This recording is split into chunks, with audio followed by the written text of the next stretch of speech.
And today I have a guest, Mr. Patrick Bluett. And Patrick, I understand that you are in your internship right now. Can you tell us about that? That's correct, yeah. I'm at the end of my graduate degree in mental health counseling. So by December I should be graduated and done with my internship, but I'm working with Ray right now to try to get client hours so that I can get some experience and start actually being a therapist. Okay, and you say you're working with Ray, Ray Shellmeyer, Shellmeyer Unlimited. Yes. And so what drew you or attracted you to want to work with Ray? So I interviewed with Ray early on in my process of looking for internships, and he told me that Shellmeyer targets a specific population in Portland, those of African descent. And he said that they employ African psychology, which is not something that's necessarily in our textbooks. I'm at Capella University, and it's not something I'd ever read about. So I was fascinated with what he meant by that. He explained to me that it's very similar to the pillars of wellness that we learn about, right? You have physical, social, spiritual, intellectual, and on top of that you have socioeconomic and ancestral components as well. And I was really drawn to this as something, a really unique opportunity to learn about those aspects of wellness. Okay, and you mentioned it was something that you had never heard of. I had never heard of African psychology until one day I was at work, and it was actually a co-worker of a European descent who asked me if I ever thought about going to therapy, and I was like, you know, traditionally that's just not something that my people do. And she said, no, you need to go see this guy because he has African-based psychology. And I was like, well, what the hell is that? You know? And so I'm glad that you actually explained that. And the message to the viewers out there, and I know us black folks, especially us black men, we tend to like, no, I'm going to internalize this. I don't need to share my problems with anybody. But what this does, it gives you knowledge of yourself. And once you obtain knowledge of yourself, it just changes your whole way of thinking. Can you speak on that? Absolutely, yeah. I think the biggest thing that I've learned from working with Ray is that there are certain principles that are universal to life, that have been westernized and relabeled as having nothing to do with their actual origins, which is, in the most ancient sense, in the oldest texts that we've found, stem from Egypt.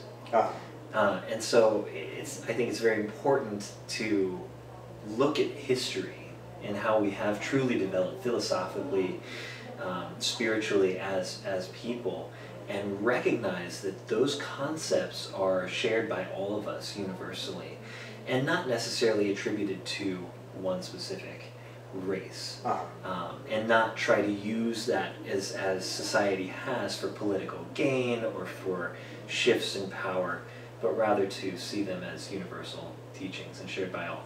Right. You know, in my case, growing up Christian, I saw so many people that, you know, were just kind of stuck in this one way of thinking. But then when I got to college and started studying world religions, I see how they all relate to that African spirituality, because I mean, almost everybody else incorporates, you know, the meditation, the divine order and stuff. Absolutely, yes. Yeah, I think, you know, mindfulness is a great example, right? In modern medicine, mindfulness is seen as this huge, big, new concept, right? But if you trace that way, way back, then you see that these concepts have been around, even though they have clinical applications today that feel very modern. We've been, I mean, so many societies and religions around the world have been trying to teach this concept of detachment from material wealth, of detachment from expectations or whatever it happens to be, you know, just teaching people to stay in the present, be aware of what's happening, and to find balance through that. Now, you said in the present. This is something that you might have heard me mention in my other videos, and you know, I talk about aligning the physical self with the non-physical self. Why is that important? The physical self with the non-physical self. Can you rephrase the question? Well, people tend to look at the physical self as being separate from the non-physical self, right? And so when you're talking about, you know, being in tune with yourself and being able to look at it from a spiritual side. Okay, so you know the non-physical side is that spiritual side. Right. Right. So why? Because I know that you actually practice something we're going to get to in a minute. But why is it important to align those two? Ah, okay. I understand what you're asking. So I think that this is where we get into the conversation of physiology.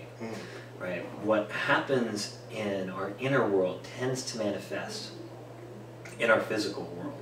So you'll hear Ray talk a lot about these concepts of manifesting the thoughts that we have in our minds into our realities. So if whatever we're putting into our minds reading, we'll tend to enact. And I think that we can take this a step further by saying, well, whatever we're enacting in our reality, we'll start to incorporate into our minds. And so there is this mind-body connection that we can use to do things like stopping the stress response cycle.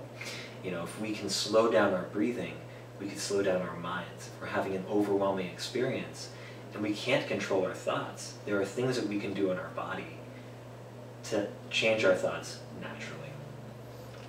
Yeah. And this is something that we've been doing for thousands of years prior to the invasion and the Great Atlantic Slave Trade, and then once we got into the organized religions, we kind of got away from that, and we were taught that, you know, that was meditation was wrong, and you know, we had to follow this and everything would be okay.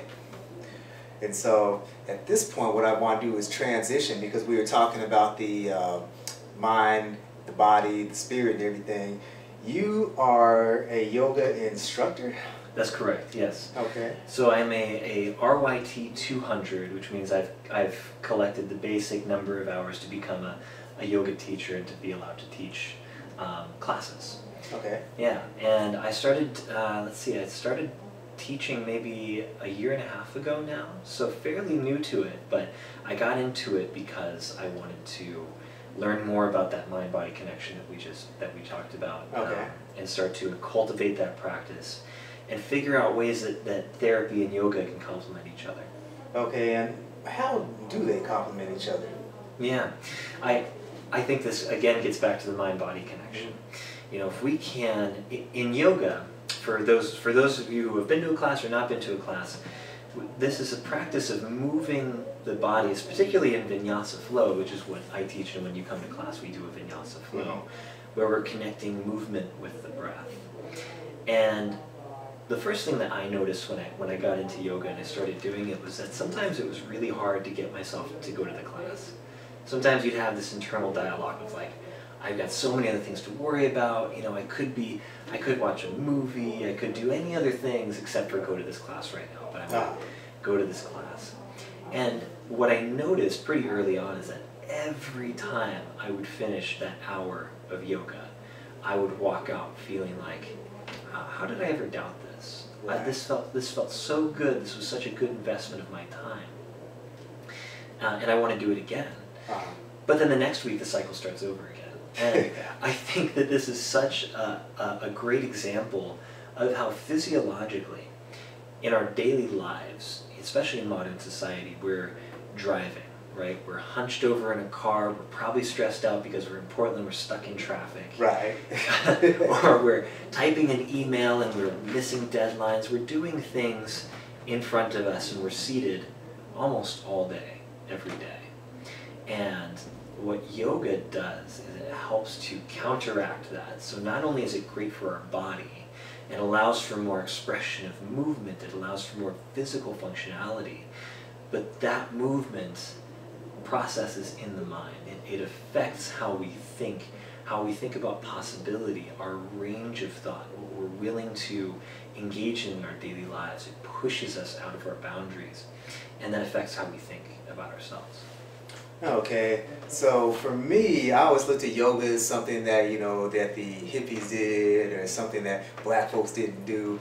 And I would go to the gym all the time and lift weights, but as I get older, I find that being functional, and now that I have this diagnosis with this rare muscle disease, you know, certain movements are very hard, But luckily, when I go to Patrick's class and practice, he's able to accommodate me with some modifications. And I mean, I can guarantee you that if you try it, you will feel better. I know personally, I feel better spiritually as well as physically, because it allows me to decompress some stuff, you know, and that whole breathing kind of allows you to relieve the stress. And so I really advise anybody to come check Patrick out if they have the opportunity. You have a studio? Yes, I teach at Elk Rock Wellness in Milwaukee. Elk Rock Wellness in Milwaukee. And you got an address? Do you know that off the top of your head? I don't, no. Okay, well, all you guys have the computer, so just go ahead and Google it if you're in the local area. And somebody that's unsure as to if yoga would be beneficial to them, what would you say? If you're unsure if yoga would be beneficial to you, you know, I'm glad you said the thing about the woo-woo hippie thing, right? This sort of mystique around yoga. And I think that there are classes that you can go to where it's very much about, you know, these sort of like airy kind of concepts where it's very much about sort of an experience that you're getting. But what I will tell you is that there are clinical, proven applications for yoga. Right? It is shown through empirical studies to reduce stress. Mindfulness exercises, which is a big part of yoga, are clinically shown to reduce chronic pain. So if we can get ourselves to start experiencing physical well-being, and yoga is a really great way to do that, and also to develop community, then we will start to see, even if gradually, we will start to see dramatic changes in our overall well-being. Okay. Yeah. And I mean, yoga, almost anybody can do it? Absolutely. Anyone can do yoga. There are many different kinds of yoga. You don't have to go to a Bikram or hot yoga and, you know, drenched in sweat and doing headstands and things like that. And in the meditation portion, you don't have to be able to clear your mind of all thoughts, right? You can come in as you are, and they will find modifications. If there are things that might feel uncomfortable or even unsafe, right? There's yoga for trauma as well. Right. It is absolutely a space for everyone. And if you find the right teacher, you find the right class, you'll have the experience that you want. Okay. And for me personally, I was one of those that thought that yoga would be something I couldn't do because it's very difficult for me to get down on the floor and get back up. But you have a quality instructor like Patrick here. They can make those modifications and allow you to work within the frame of what your limits are. And so I highly recommend it. Folks, bring some mental clarity, and it's good for your core muscles. You won't believe what some of those exercises and poses will do for this right in here. So, Yep. All right, well, do you have any questions of me?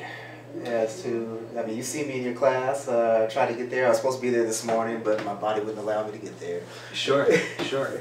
Well, I mean, what has your experience been like with yoga so far? I mean, how has it felt for you, both mentally and in your body? Well, mentally, I mean, it's been a lifesaver. I mean, I could say the stress level has gone down. It also, I mean, doesn't provide permanent relief from the pain, but you know, a few hours I'm good. Even a couple of days I'll notice the residual effects of, you know, those stretches and poses, because, you know, poses, they put the space in your vertebrae, it strengthens you. And so I hope to keep practicing. I have to go in today for an MRI to see what's wrong with this right leg, but hopefully I won't be out of the loop too long. I look forward to getting back into Patrick's class. So I would like to thank everybody for tuning in to this episode of Comedic Fortitude. If you like what you saw, be sure to hit the subscribe button on the channel. And if you want to get a hold of me, you can get a hold of me at Clarke C. Boozadelic, and then also Clarke C. Boozadelic on Facebook. Thank you. Thank you. Thank you, Clarke.